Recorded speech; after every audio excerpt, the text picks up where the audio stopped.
Hello, everybody. Welcome to Hawk Pocket Mornings, Real Hawk Talk, whatever you want to call it. It is a live show here at Lowlander Brewing. Hello from Lowlander. It is amazing to see a packed house here for your Super Bowl champion, Seattle Seahawks. Let's go. Let's go. Unbelievable. Unbelievable. And we are just steps away from Lumen Field. It feels very appropriate to kind of put this capper on what was just an unbelievable season. And before we get going, introducing guests and talking about all sorts of different things, I do want to say thank you to Lowlander Brewing for being our host today. They do an amazing job. If you haven't been to Lowlander, it's the old FX McCrory's building. It's just steps from Lumen Field, and it's gorgeous. It's an amazing spot, and the people here are really great as well. Simply Seattle, also here in the back, selling merch and 20% off for people that are here. So a great deal from Simply Seattle. Guys, it is so good to see you. Got my friend Brady Henderson of ESPN. How you doing, man? I'm great. How are you? Thanks for having me. Dude, anytime. We're gonna have some uncomfortable conversations, you and I, here in a little bit. I can't wait. Mike Sando of The Athletic. How you doing, Mike? Doing great. Good to be here. You know, we are always talking on Friday, but we're not usually doing it in person. We're not usually doing it 4 o'clock. So back in the day, where was the Tony Roma's ribs? Oh, you're asking the wrong guy. Don't know. Yeah. Anybody? Dead silent. Was here? Yeah. No. He got kicked out. For doing what? It was before I was covering, and I was a fan of the dreaded Raiders back then. And we came when they would come to play the Seahawks. We went to the Tony Roma's ribs, and it was all you could eat ribs all day. And we just stayed in there all day. It was a 5 p.m. game, so we were eating the whole day. And they finally said, "Hey, we got to get you out of here to get some other people into the." You know, I was 20-some years old. Sure. Said, you had shoulder pads with the spikes on. I was upset. No, I wasn't like that, but we shut it down in there. But good memories. So the Kingdom was always, rocking back then. Kingdom was amazing. Kingdom was amazing. I loved it. And I do have to embarrass somebody else before I get going. Rachel Nemhauser is here. Rachel Nemhauser is here. Anybody that's got any kind of friend or significant other that you have to has to cover for you when you go off and do all the crazy things you want to do, you can appreciate Rachel has been a rock for me whole life, but especially as I've dove into this second career and put up with the Seahawks winning a lot and me having to go to Super Bowls and all sorts of things. So love you, sweetie. Thank you for being here. She's also volunteered to be the microphone queen tonight. So she is going to later take some questions from the audience. So keep a lookout on that. All right. So I don't know what we're going to talk about, guys. Teams win the Super Bowl. That's kind of boring. Like, who wants to talk about the Super Bowl? Teams getting sold. You got a new offensive coordinator. There's nothing to talk about with this team ever. I mean, I ran into John Schneider yesterday on the way in to the Brian Fleury press conference, and he's like, dude, get off YouTube, man. You're always on YouTube. And I'm like, well, could you stop doing things that I have to talk about? Because I'd like to be golfing. So I got to start with you, Brady, and I will remind the online folks. I got a lot of fun conversations with people here on this topic, but whenever the ownership stuff comes up, all sorts of different feelings come up. We're going to keep it to football. We're going to keep it to reporting. Part of the conversation here, this guy was part of the story with Seth Wickersham, who broke the story that the Seahawks were going to be sold after the Super Bowl. And one of the things I want to talk to you about, Brady, and Mike, you as well, is I don't know that a lot of people understand the situation that you're in as a reporter when you've got a story like that, because the head of PR for the Seahawks doesn't want that story to come out. Right. You have a relationship with the team. You know the team doesn't want it to come out. You've got a relationship with a lot of folks. And there's people, no one here in this whole room wanted that story to come out when it came out. So I'd love to hear from your perspective, like what that was like kind of going through that process. Yeah, well, just to be clear, I don't want to take more credit for that story than I deserve. Seth is the one, who did the majority of the legwork on that story, and my role was more background. But no, I mean, I realized that there was a lot of strong opinions about that, but I would say that, you would file that under a reporter doing his job. And look, I don't expect everybody to realize what exactly the role of a reporter is and is not. And, the one thing I would say about it is, when there's a major breaking story like that, your job is to report the news. It's not to ask yourself, hey, when is the most convenient time to report this for everybody involved? So look, I realized, people had a lot of strong opinions about it. I also thought the whole distraction angle was a little overblown. I mean, you and I were both there. All three of us were there. I think I counted maybe 3 questions all week. Yeah, after Goodell like kind of silenced it at the media night, the first opening night, it seemed like I don't remember anything about it after that first night. Right. No, So people care, but not that.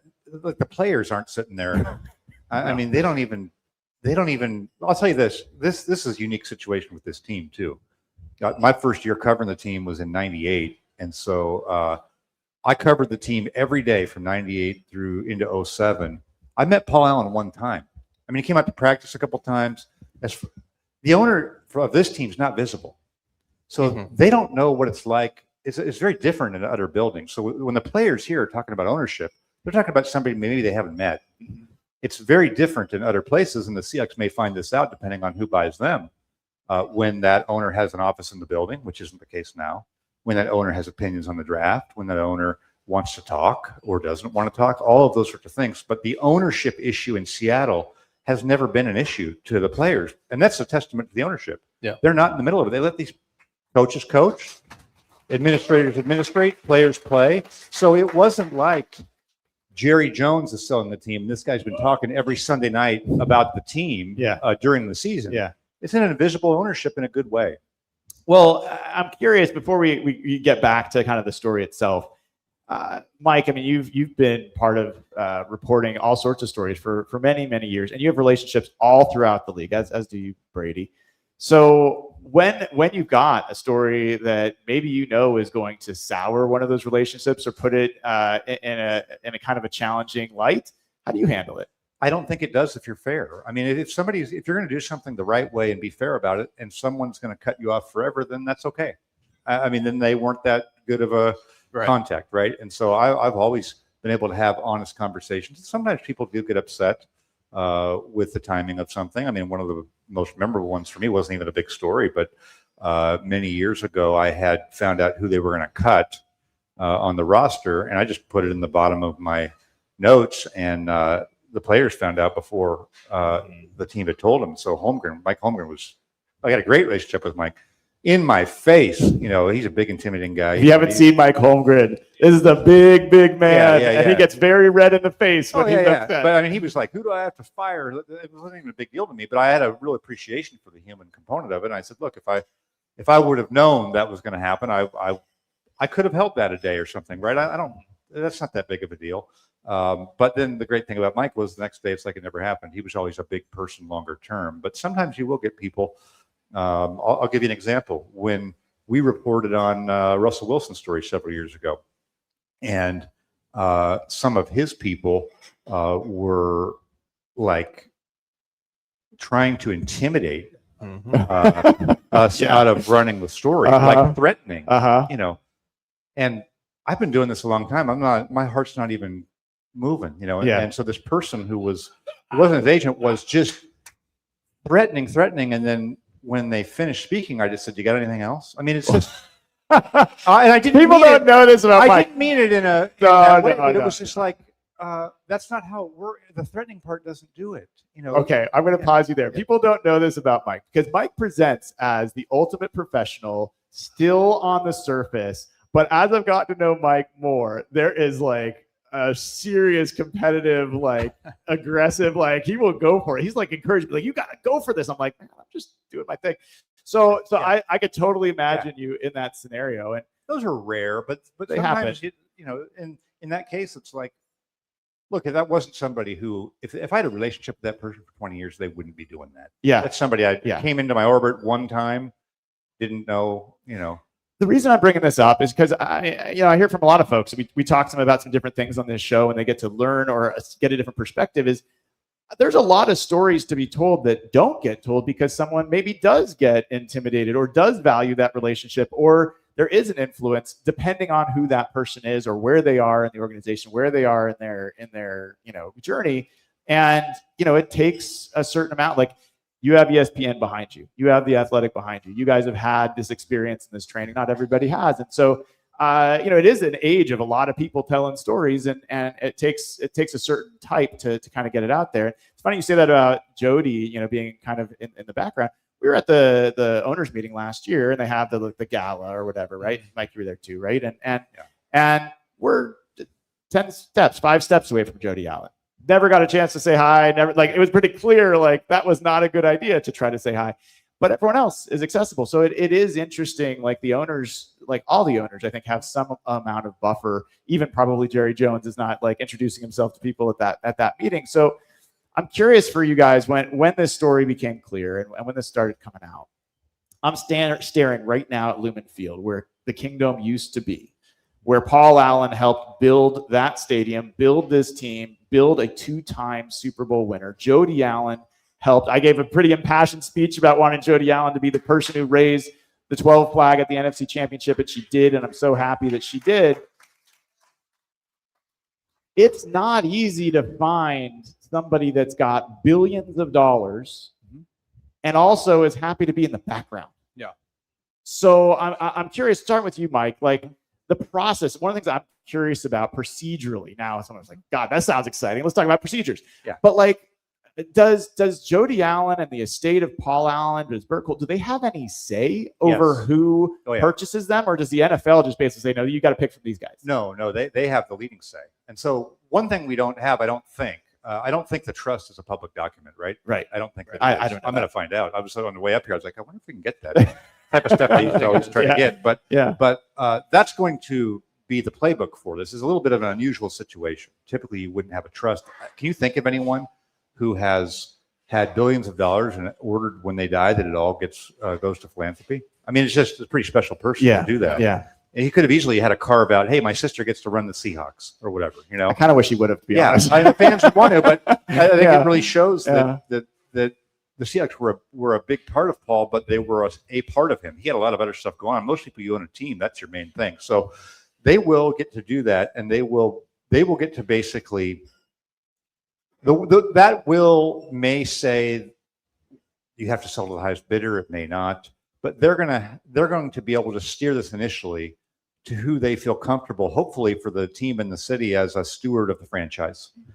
And that bid's going to have to be competitive. It's going to have to be somewhat close to what they could get if they just went to the highest bidder. I don't think it has to be the highest, because it's going to go to the league after that, and you're going to need to get 24 votes. Okay, so if they try to sell it to you, Brian, for $1, it's not going to get 24 votes. Yeah. If they try to sell it for $3 billion, that's not going to get 24 votes. But these franchises have been whatever, 6, 7 billion. If it's in that range, a little more, and it's perceived to be somebody that they want to have in the club, I don't see them saying, nope, only 18 votes, go find someone else. I just don't. I don't think they would do that. I think that the Jody Allen and the people she would employ to do this would find somebody that's going to check the boxes of the league and their own. Brady, what's your kind of read on how this is going to play out, if you've got any, on either how long you think this will be out, a process, and maybe, if you have any insights into who might some names be? I think how long it takes depends, I think, to some degree on who is buying it. And, if you look at the Commanders sale, that was the last NFL team to be sold in 2023. And I want to say it was early November when the announcement went out. 8.5 months. Yeah, it was 8.5 months from when the announcement went out that they were up for sale, just like you saw the announcement from the Seahawks or from the Trust a couple days ago, to when the league announced that, okay, it is officially, a done deal. And the reason it took as long as it did, and that's not that was uncommon, but when you got, I think there were 25 minority owners in that. Yeah. The NFL has to vet every single one of those people. Interesting. And that, in addition to vetting the offer itself, the analogy I used with Brock and Salk yesterday was, if you can imagine, how long does a $900,000 home in Wallingford take to close? Those don't exist, by the way. Right. Yeah. somewhere you can buy a house. For but now imagine a $7, $8, $9 billion NFL team. How with long? a bunch of owners, possibly a bunch of different people. Right. Yeah. Right. But the point is, that was, Josh Harris was he's the minority or the majority owner. Yeah. You got 25 minority owners. Well, and I don't know if Jeff Bezos has any interest in this at all, but let's just say an insanely rich guy like Jeff Bezos comes in and says, I'll give you $10 billion and I'm putting up all of this. Well, that's not going to take as long to vet. So, the announcement said it is estimated to go through the rest of this offseason, meaning probably not going to be a done deal before week 1. Yeah, it's interesting. I saw some places say it might be quick, which was interesting to me. But I guess we know, like Bobby Wagner, for example, he responded to the sale information with eyes. He's been made no, he's made no question about the fact he'd be interested in being a minority owner. I know Richard Sherman. Like, there's a bunch of former Seahawks that would love to be the Magic Johnson, let's say, in this. Do you guys have any guesses about whether this will be something that they'd welcome some, past players, past, people that are connected into this organization previously? Well, I think that the precedent for that has been set also in the selling equity stakes thing. Yeah. So you think about this, what's a team worth to you until you sell it, right? You can be worth $8 billion, but you can't spend it. You can borrow against it, but I think we've seen like Mark Davis with the Raiders sold a share to Tom Brady. Well, that's just cash for Mark Davis now, right? It's putting some of that, making it liquid for him. So I think that could definitely have an appeal, but I think that would be to each owner's comfort zone too. And you could suddenly have one of these former players be in the club and then making a bunch of noise saying whatever they want to say. Yeah. You know what I mean? So you think want to Richard have Sherman might have something to say? Nothing Really? to do with Richard. I wasn't naming any names, but certainly if I was buying the team, I would be selective with who comes into that tent. That makes sense. I mean, a lot of people are still like banding about like, will the owner potentially move the team? And I've been pretty steadfast, and I cannot imagine. You've got a lease in place, you've got a Super Bowl winning organization, you've got stability, you've got a wait list for tickets. Yeah. Like, I don't understand what would be the financial or logical reason, and whether the league would approve something like that. I don't think that's going to be. I mean, you never say never, but it's such a hell. They just won the Super Bowl. It's great fans. I mean, it's a great city. I don't see any of the issues that like the Sonics came up against. Right. I just don't. And what market is like, waiting for an NFL team right now? Yeah. I don't see it. So I'm more interested in like, okay, they got free agency coming up, budgets, all of these types of things. What is, I think that's been communicated, hey, business as usual, go do what you're going to do. But, that's the component of this that will be interesting once there's new owners. Yeah. And what you always have to ask with the owners, what is it about owning the team that makes them want to own it? It's different for everybody. And so for Jerry Jones, it's being involved in the spotlight and being the face of the team. For Paul Allen, maybe it was the community component, and his dad had taken him to games at Husky Stadium, and he wanted that roof to be kind of similar with the overhang, and that did it for him. And for whoever buys this team, what is it going to be that is their reason for doing it? It's not just philanthropy, probably. That maybe they're really into the draft. You have no idea. And they don't, like, owners don't get into it to make money, because as Mike said, the only time you make money really is when you sell it. Yeah. And so, everybody wants to know, is Jeff Bezos viable? I have no idea, but I will say that, there are some people who, kind of involved in the whole, ownership circles or whatever, who apparently think that, or wonder if he was the guy who supposedly offered Stephen Ross, what was it, $15 billion for the Dolphins, right? So a guy who's from Miami, who recently moved back there. So can I tell you guys a funny story?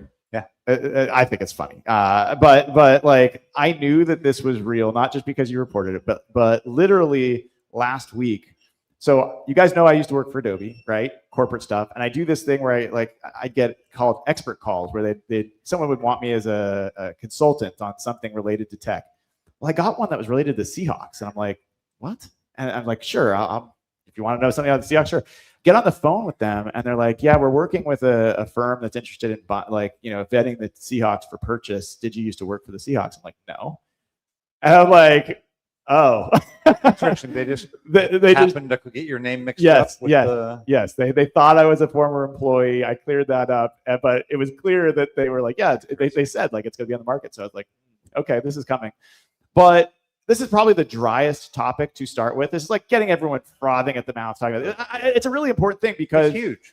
Like anybody that was here when there were moving vans, taking this down to California and how bad the Bearing ownership was, and how amazing it's been since, knows that ownership sets the whole stage. So I think a lot of people are nervous about it. It's going to be a big story the rest of the offseason. It's going to kind of fits and starts, but I at least wanted to cover it since we had the guy here who helped break the story. So I'm going to change gears completely from that. This team just won the Super Bowl, and you and I, this group, it's never going to get old saying that for me, but we've been talking about this all season. And Brady, I always remember when I see you at the very beginning of OTAs and you're like, kind of happy to be here, kind of like, oh man, here we go again. and like when this season started, all the way back then, as early as you can remember. Yeah.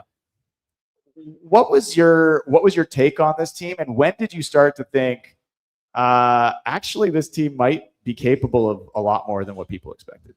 My thought early on was, they returned to basically virtually everybody or almost everybody from what was ended up being a very good defense last year. And you figure in year 2 under Mike McDonald, with more familiarity in the scheme, like younger players developing, like it looked like they had a chance to be a very good defense. I don't know if I would have predicted, number 1, but certainly top 4 or 5. The question was how quickly, like it was the opposite on offense with so many new pieces, new coordinator, new scheme, new quarterback. Half the starting lineup was new. So I just wondered how quickly that was all going to come together. I kind of felt like McDonald really struck me as, easy to say this now, but I did there. Yeah, I did kind of get the sense that this guy looks like he could be the real deal as a head coach. And we all know what John Schneider is as a GM, just a really good personnel guy, a really good leader. But I don't know if that was what people like. If we took that poll before the season, he was still answering questions every week about what was his quote about taking like overdrafted and overpaid. Remember that was like that was a ring around his neck. Until this year. He's talking about guards, right? Yeah. So he hadn't fully come out of that, and he's talked about it. I mean, and you've written. I think you wrote about him on this. Yes. About you did too, Brady, about how they had lost their way a little bit in some of their acquisitions for whatever reason, and they got that back. And for me, it was just once you start stacking blowout victories, that's really the proof. You can say we all can come up with a narrative before the year of why it's going to be great or not. But when you start blowing people out, that's a rare thing, and they were doing that pretty early in the season, and that's when you start going, whoa. Isn't it kind of amazing, like looking backwards, that this team lost by a combined 9 points, their 3 losses? Like you look at what, like you talk about the blowouts, but you also look at the losses, and you could paint a pretty clear picture that any one of those games could have gone the other direction, right? Like they were inside the 10-yard line or whatever in the season opener. 49ers game. Yeah. They were driving with the ball to win against Tampa Bay. They were driving with the ball with a chance to win against the Rams. And like this team, one of the interesting things is there's already debates going on about how good. Like there's some people saying, this was a gift Super Bowl. Like they had an easy Super Bowl. They only had to beat the Patriots. I'm curious where you guys stand on that, because obviously I'm very biased. I'm like, I don't think beating the Rams 2 out of 3 times and beating the 49ers back-to-back times and blowing them out, I don't think that's easy. Yeah. So, like, where does it stand for you, Brady? I think the Super Bowl was the NFC Championship game. Yes. Because I think whatever team won that was going to, even if Bo Nix was healthy and if the Broncos won that game, I think the Seahawks or the Rams would have won the Super Bowl. They had to survive the best division in history, right? That's why the Rams have taken that loss so hard, because they knew. They knew, and I even ran into someone from the Rams during Super Bowl week. It was like the pain of knowing that whoever won that was winning the Super Bowl. Like the Rams would have won the Super Bowl too. Yes, and so I think that doesn't diminish where the Seahawks are at, though. I really feel like they're still early in this. I don't see they don't have any, major attrition coming this year. I think they've got choices. They don't have a lot of draft picks, so that's something they may get a couple more of those, but I think John Schneider will easily do that by moving back on a couple of those.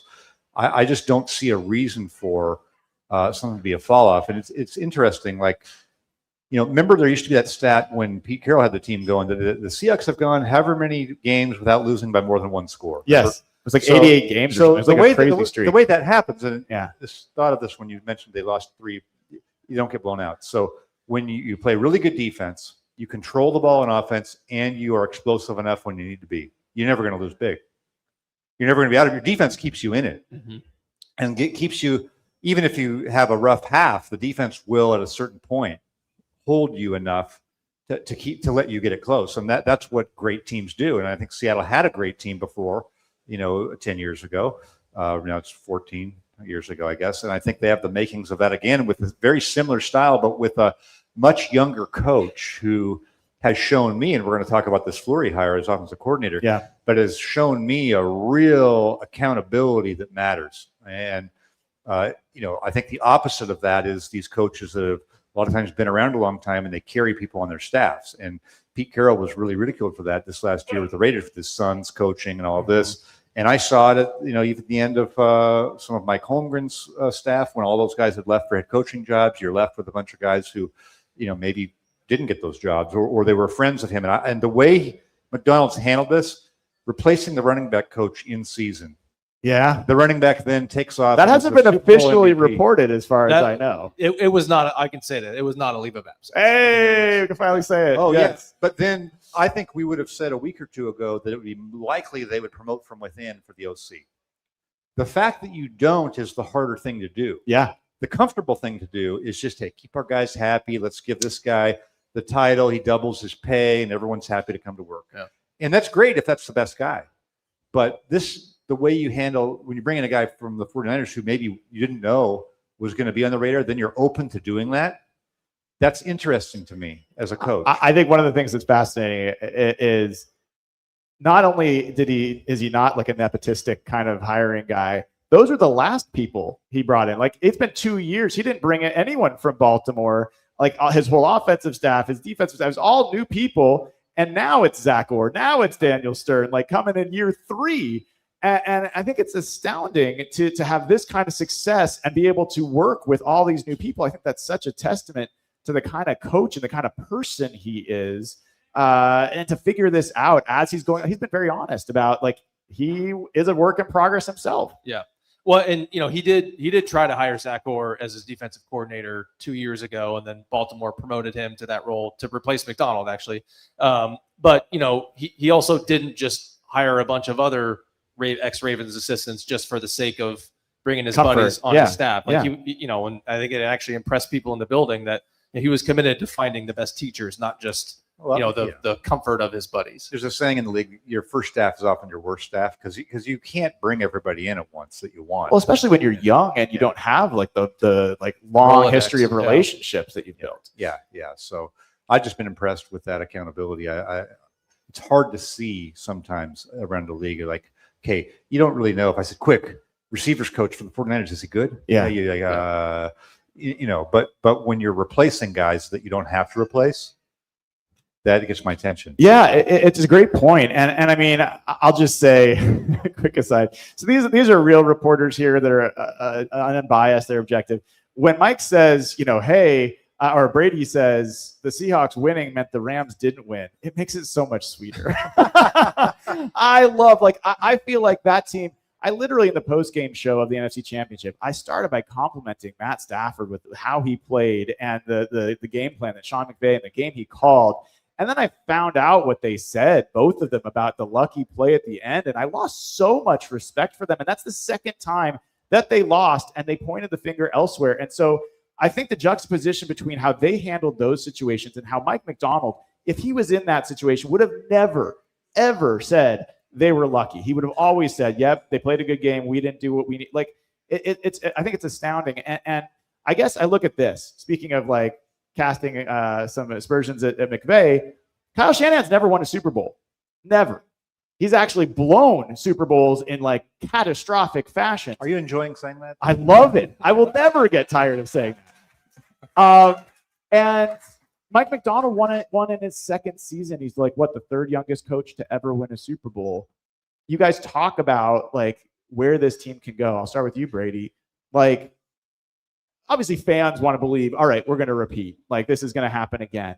Where do you like objectively look at this team and say like, okay, do you think this can be as good of a team as it was this year, or better or worse? Well, first of all, I just want to go back to a couple questions ago. Sure. You asked me when I felt like the Seahawks. Oh yeah. But I gotta say this. So we were sitting in a bar in Atlanta after the Atlanta game, whatever that was, December. It was me, Bob Condota, Greg Bell, Jeff Simmons was there, Yeah. Brian, and I remember Brian asking us, he sort of put it out to the group. He's like, what do you guys think of like where the Seahawks are going? And I think the most common answer was, well, they definitely look like a team that's got a really good chance to win the division and maybe make a deep playoff run, but I don't know, man. They turned the ball over a lot. And Brian, to his credit, was like, I don't think it matters. I think they're going to the Super Bowl because they're just so good despite the turnover issues. So Brian, we got to give credit for Brian for being the one, the one who saw it. Flattery will get you everywhere. The first place my mind goes when you ask that question about how good you are is I always want to know, what is your Achilles? What's your weak spot? Okay. And so if you were to statistically rank, this is germane in the division, over the last 5-6 years, the worst special teams unit, it's going to be the ones that had Sean McVay as head coach, Kyle Shanahan as head coach, and Matt LaFleur as head coach. And these guys are great offensive play callers, but it's a team game in all three phases. And when I look at the best Seattle, if you look, let's just take all the Seattle Super Bowl teams.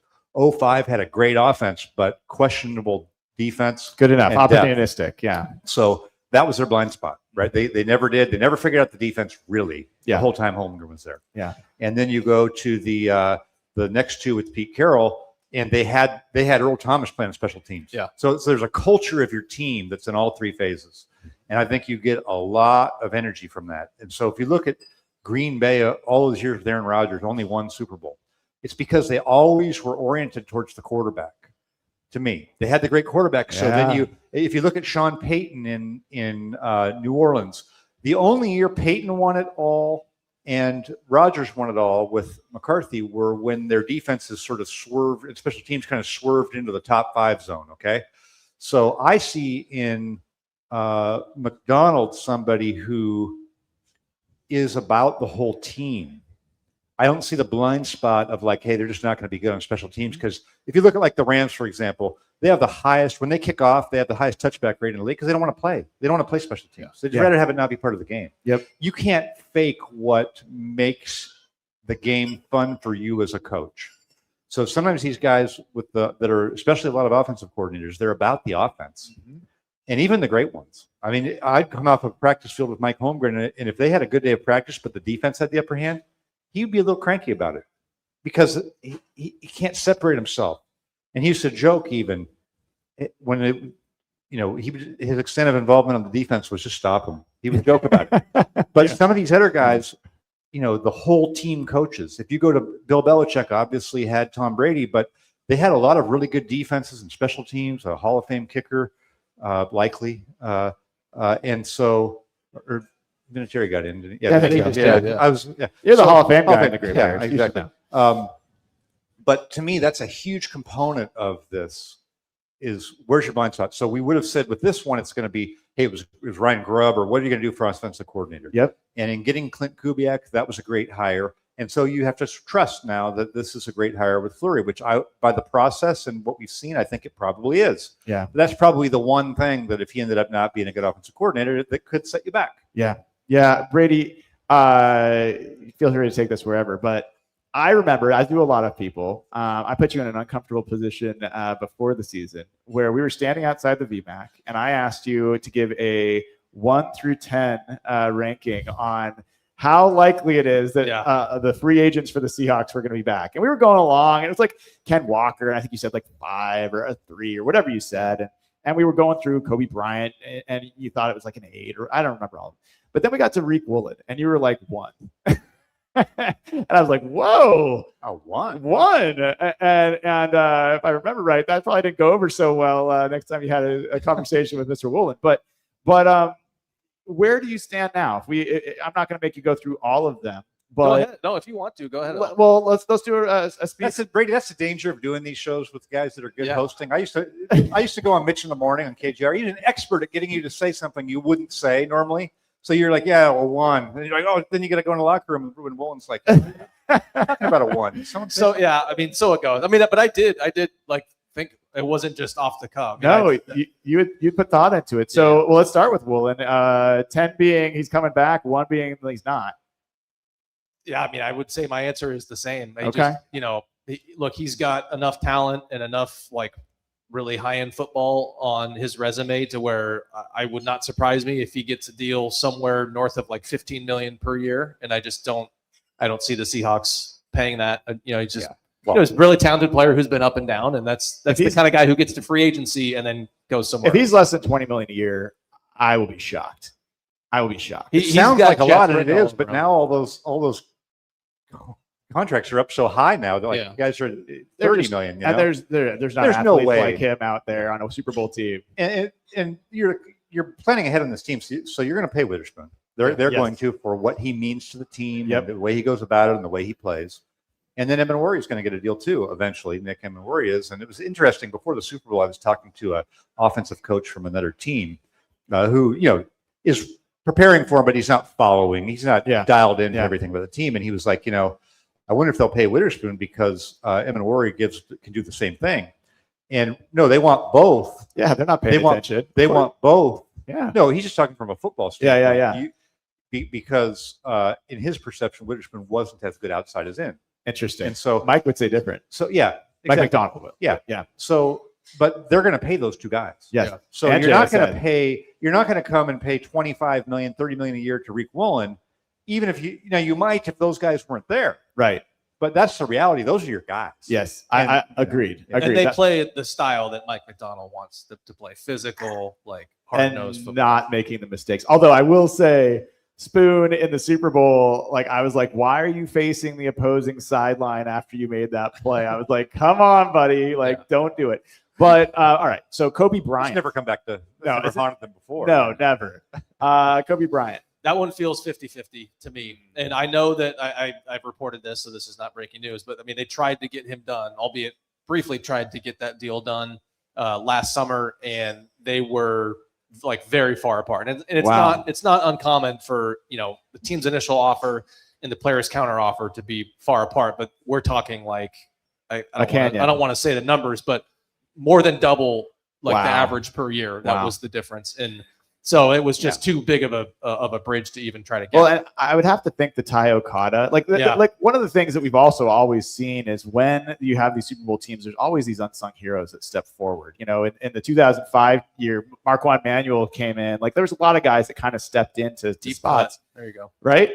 So Tai Okada being like a totally viable starter feels like that maybe loosens the grip. Not only that, so for all free agents, think of this. The Seahawks guys are going to go to premium. They just won the Super Bowl. And so a lot of times they're going to, and if you're a player and willing to get to the market and not afraid of it, you make a lot of money. You just got to be willing to do it. Now look at what we've got with Schneider and McDonald. We've got this guys on a super same page in terms of developing players. I think that was one of the issues late in the Pete Carroll run was early on, it was all about playing the young guys and the best guys. Later on, it wasn't. It was some of the comfortable things and this veteran and keep this guy. If you're going to develop players now, and all these guys you mentioned, like Okada, the first couple games they played, you're like, they got to replace this guy. Right. This does not look good. By the end of the year, he's a key player on the team. So keep that in mind for this next off season too. They may bring in even free agents or rookie free agents, or they'll get some extra draft picks. They have a much probably greater confidence in developing a higher percentage of those guys. And then you can let guys go instead of paying some of those guys you're talking about, like a mid-type player. Don't pay the mid-type player top money when you're going to fit this puzzle piece together. And eventually you're going to be paying Darnold more or these other guys. JSN is going to get a huge contract. Yeah. Well, so we'll do a couple more. Then we're going to take some questions from the audience. So microphone queen, get ready. Ken Walker. And Ken Walker for me is interesting because I bet whatever I asked you at the beginning of the season, I bet it's a lower number than it would be now. Isn't it amazing since he just won the Super Bowl MVP? Yeah. Well, you said it would have been lower. I think your prediction of him coming back, I'll say this, and you guys disagree if you think so. If Zach Charbonnet was healthy, I don't think the likelihood of Ken Walker coming back would have changed with him being Super Bowl MVP and with his end of the season. I don't think. Right. I think Zach Charbonnet was the succession plan. With Zach Charbonnet's injury and with Ken Walker doing what he did, I think there's a much better chance that they bring him back than earlier in the season. Where are you, Brady? I don't know what I can't remember what I said at the beginning of the season, but I think it's probably slightly, maybe a little less than 50-50. Interesting. Yeah. You think that's based on the team's desire or his market or what? Both. Okay. Just because, I mean, they're probably going to put more stock into, and we're talking about like the durability concerns. And he was fantastically durable this season. I mean, I tweeted it the other day, played in all 20 games, hardly appeared on the injury report, got better as the season went on, which not a lot of running backs do, and played his butt off in the playoffs. No team knows a guy's injury history and his durability and can project that better than the team that has had him for 4 years. And I just think they're probably going to put more stock into the first 3 years versus what happened this season. And look, that's not to say that they're going to have their work cut out for them to try to find a running back if they don't re-sign Walker. But this is not a team that really makes decisions based on the logic of, well, you sort of have to do that. Like, you have to re-sign Ken Walker. To me, like philosophically, I don't think they're going to sit down and say, hey, let's invest a lot in that position. Right. I think that you can find guys, and when you're running that system, I'm old enough to remember, they would. Mike Shanahan was playing there. Let's plug in. There's a list of Mike Anderson. All these guys, whenever they played in that system, got 1,500 yards or 1,400 yards. And so it's nothing personal. I think they'll be super happy for him to go get a big contract somewhere, and he's earned it. Really like what he's about, but I don't think they're going to see that position as, I think that would be a luxury type of a signing when they can just get a good player in there. Maybe there's someone they really like in the draft. That's what you're scouting for. Doubt it. Or you get somebody in free agency, which you've been able to do. It's a good free agent class. I think it's fascinating to me. And then we're gonna take some questions from the audience here. But you compare and contrast this offseason with last offseason, which I always joke with folks about it being a MacGyver or MacGruber offseason last year. Like, it was either going to blow up or they were going to save the day. And you're talking about Geno Smith, DK Metcalf. You're talking about all the things that they had to navigate last year. The offensive line, new offensive coordinator, like so many things. This year, personally, I think this offseason, the biggest decision is Ken Walker. And I do believe Ken Walker is an offensive player of the year talent. Who had just figured out how to reach that kind of level in this offense. And if you let him walk, I think it's going to be very hard to find that kind of player. And I think at the same time, if you spend a lot of money on him, there's absolutely a chance that next year he gets hurt and you regret that spending. So I think it's not an obvious decision to me, but I think that is the most challenging decision they're going to have to make this. That's offseason. a great, most challenging decision. Exactly. Like, right. Hey, are they going to pay the running back? Yes. Because they're in great shape. I was just talking with Jeff Simmons about the combine next week. And I was like, man, it's a bummer. I'm not gonna be there for the last day when the offensive line's there. I loved that last year. I'm like, they don't need any offensive linemen. It's crazy to think that the Seahawks, I don't think they need to sign one in free agency. I don't think that they need to draft one. I think they've got a bunch on the practice squad, the ready squad. They think they've got a bunch of young guys coming up. Who's the right guard next year? Well, I mean, I think it's going to be a competition between Anthony Bradford and Bryce Cabledew and Mason Richmond. And maybe they get, Christian Haynes. Maybe I don't think I really believe that necessarily, but I think that makes a lot more sense than going out and spending on Wyatt Teller necessarily. Yeah, totally agree. Yeah, and then we've seen Brandon Scherf was one of the veteran guys. Like, they're not going to go pay a veteran who may not have a whole lot of left in the tank just for the sake of appeasing people and making people. Whatever you think of Anthony Bradford, they just won a Super Bowl with him, and he's 24 years old.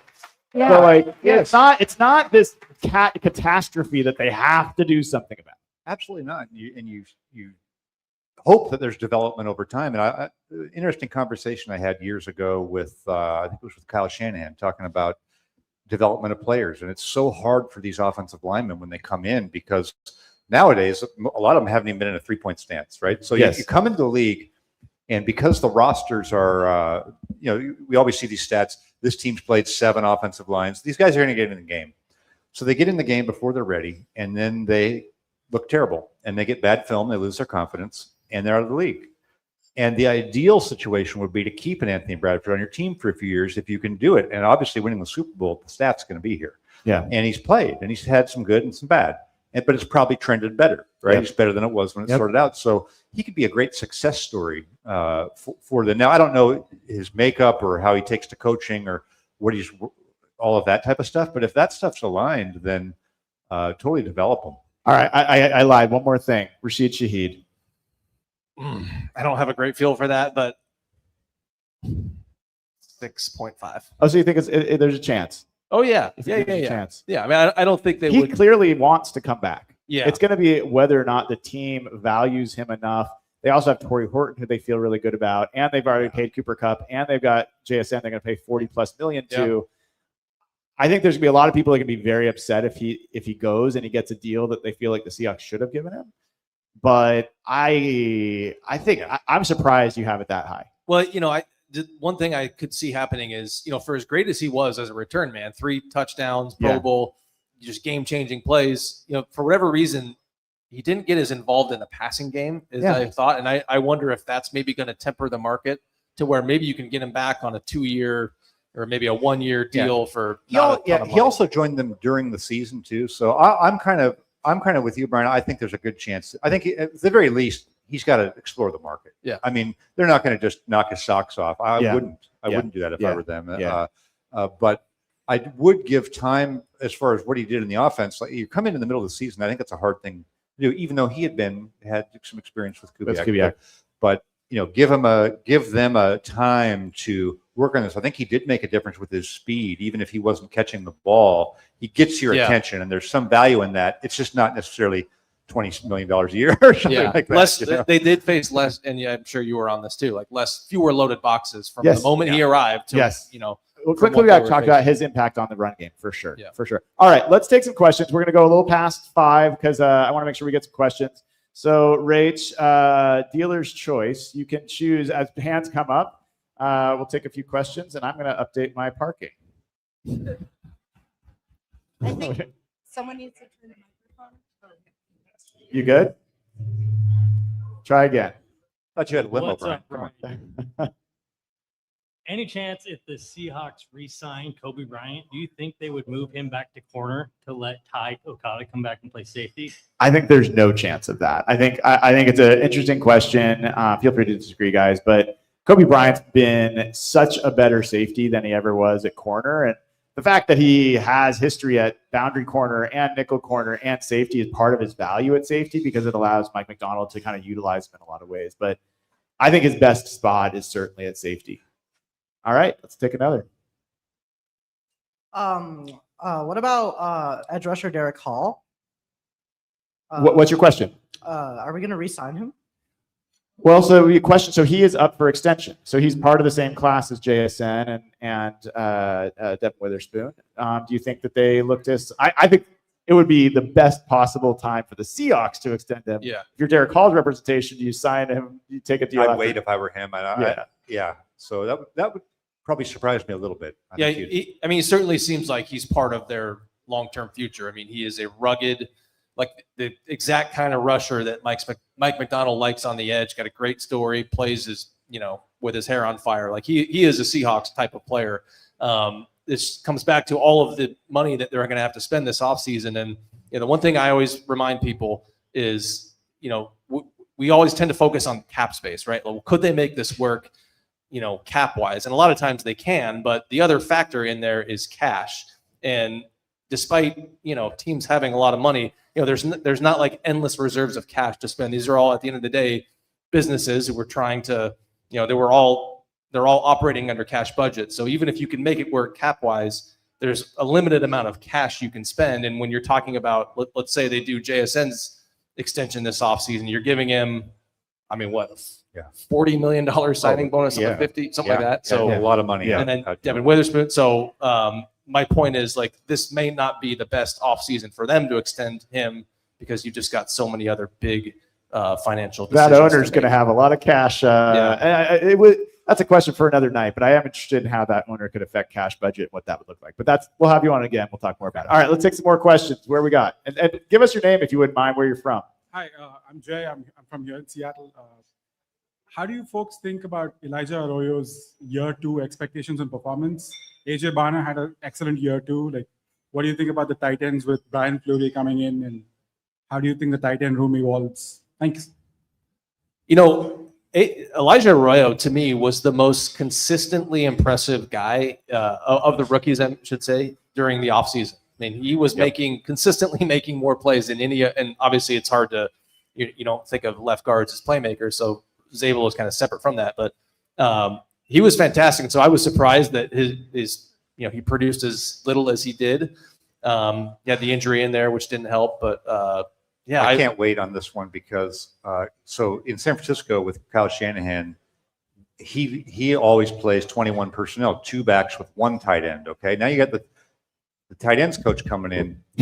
Maybe he wants to flip that around and go 12 personnel with the 2 tight ends because they have that personnel. So I think that would be a fun thing to watch. I would be very excited about those guys. Arroyo was somebody when they drafted him. A lot of the people I know in scouting around the league were like, "Oh, this guy's really got a lot of talent. Can he stay healthy?" Yeah. Well, unfortunately, he did have another knee injury, but I mean, look, I don't know that you can get that much. They don't have the Brock Bowers like all pro. I mean, I love AJ Barner. I think he's going to be a great player for a long time, but athletically, he's not in that category.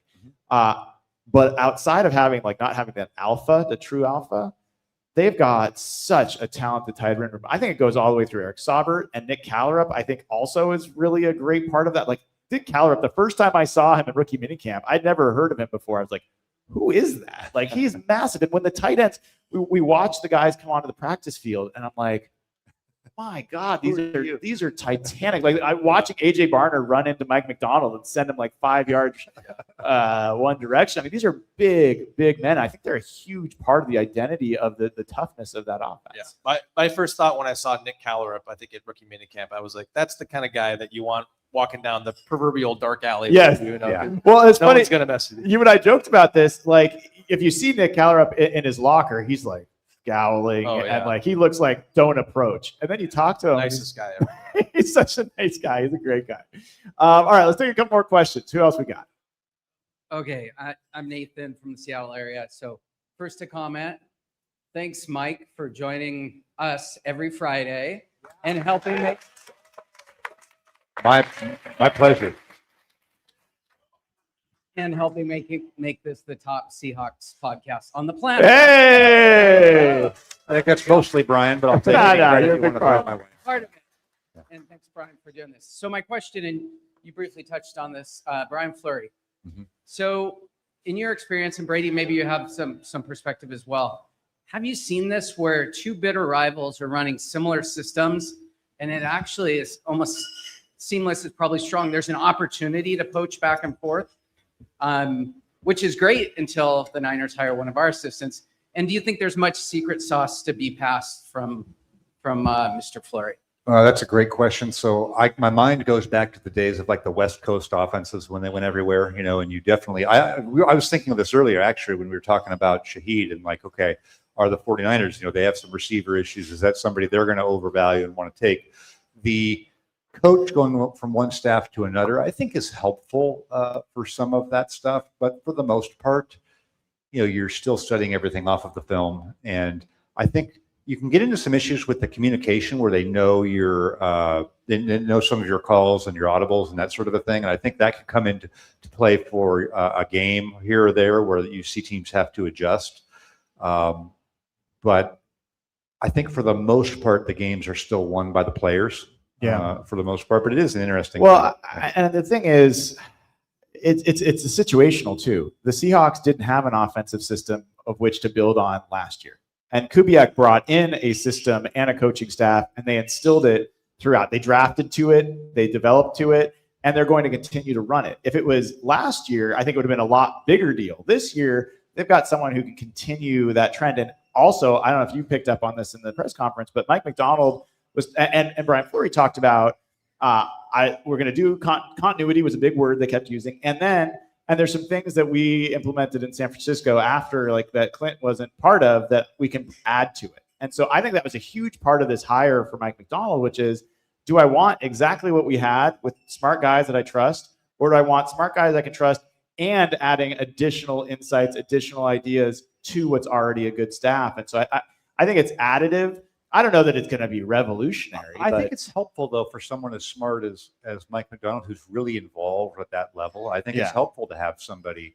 I mean, let's think of it in your background in the software company, right? If it wouldn't break your company if your right-hand person was suddenly working for the competition, but they would now know some things that maybe you didn't want them to know. And hey, what's he going to be thinking here? Now, the smart coaches adjust to that. So I'll give you an example. The Seahawks have Jake Peetz on their staff. Okay, he was a Sean McVay assistant for a while.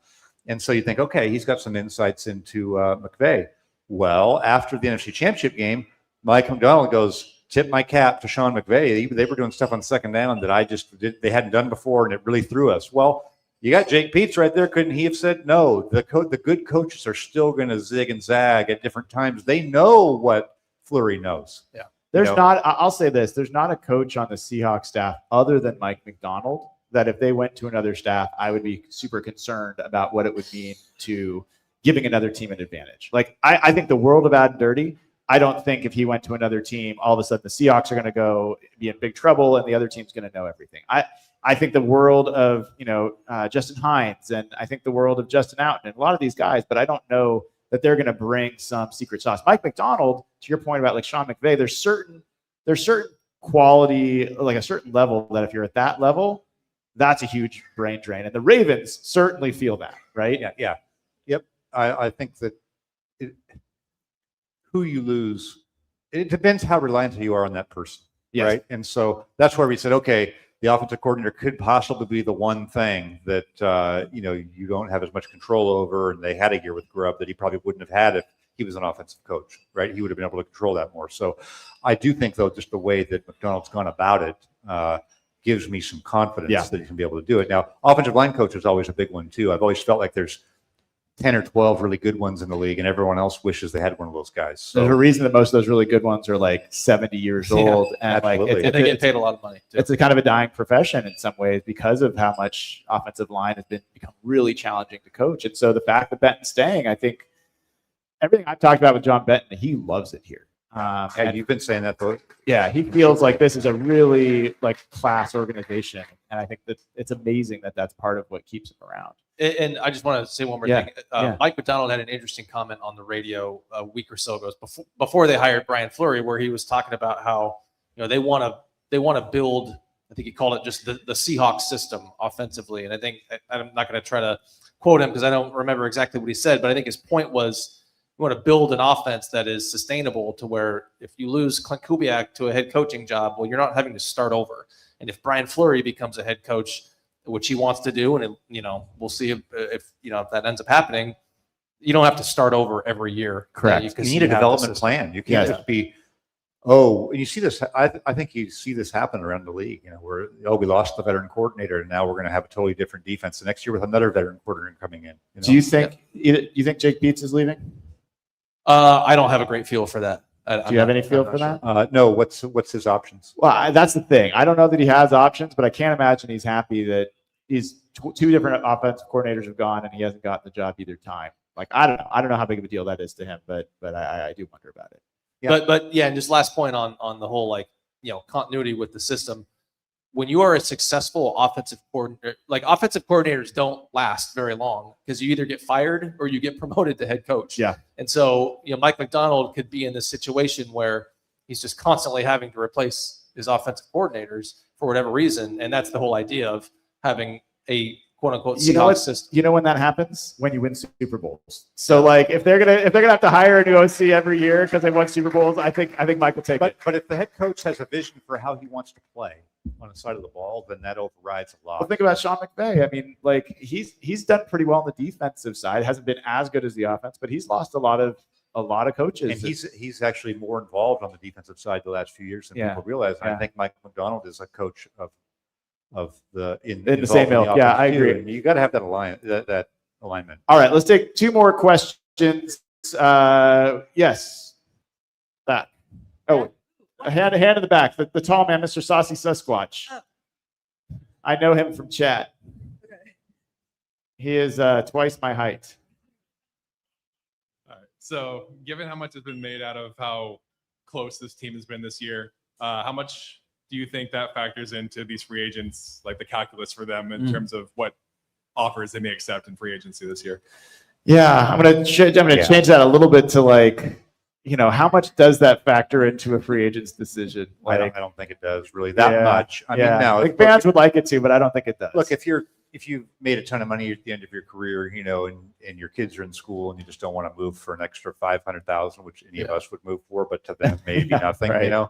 I think you get some of that, but I think in the end, for most of these guys, like Kobe Bryant's a 4th round pick or something. Right, Like has that. not made a ton of money. This is his contract. Like you Absolutely. get as much Yeah. as you possibly can, and his teammates want him to get as much as he possibly can. what you don't have is high profile people saying trade me. You see that in other places. Yeah. Or disgruntled and they want to move on, and I don't think we're seeing anything like that. Yeah, and NFL careers are just so short relative to baseball and basketball that your highest earning potential ever is going to be when you finish out that rookie contract, or I Yeah. guess if you get extended before that. But like guys like Kobe Bryant and Boye Mafe, those guys, they're never going to be in position to make the kind of money that they are right now. What I will say, where it does play a role, is John Schneider and Mike McDonald now don't have to doubt about their criteria for who they add to their team. They know now, they've got proof of it, and they've seen it, and they don't want to ruin it. And there was an old thing, like a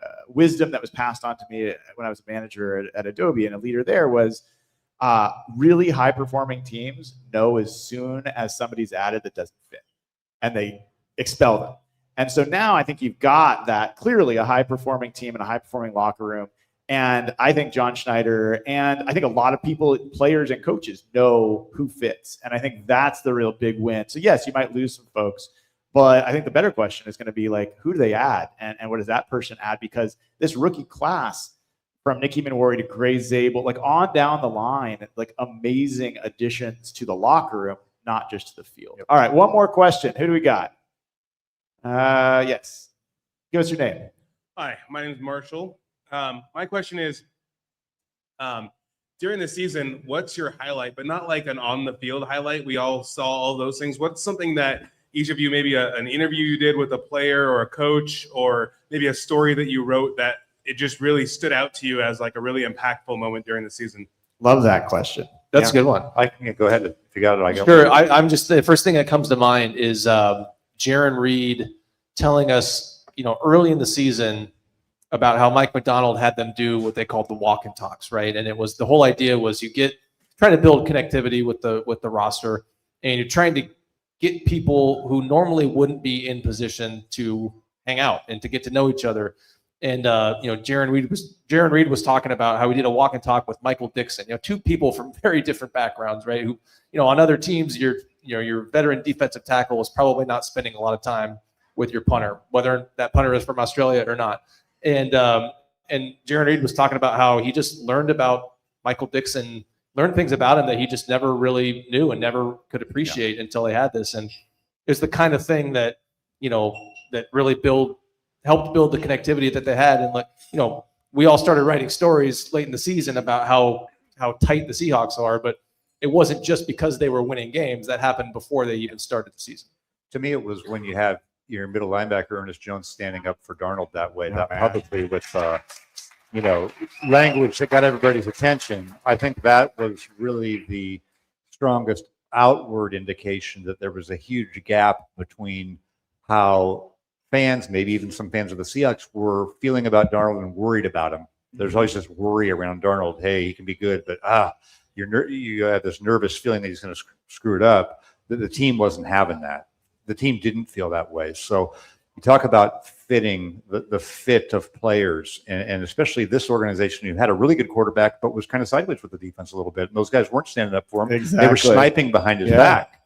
And then it came out later, the relationship. Not always behind his back. Yeah, in front of him. So that was a huge moment for me to just kind of see what that's a pretty powerful thing to have happen. That's such a great one. I'm glad you brought that up. I guess for me, there's like infinite, so it's hard to narrow it down. But I guess being on the field in Mobile, Alabama, and watching John and Mike come down from the suite where a lot of the coaches watch and the offices of the teams watch, as soon as the offensive linemen were down. And it was like, so they basically, anywhere the offensive lineman went, they followed. And to then watch Gray Zabel in those one-on-one drills from every different position, get called out by defensive linemen who wanted to go against him, and for him to just stone every one of them, for him to then be the first round pick, and then to go to the combine a month later and have Nicky Minwari tell me he was going to run in the 4.3s at 220 plus pounds the next day.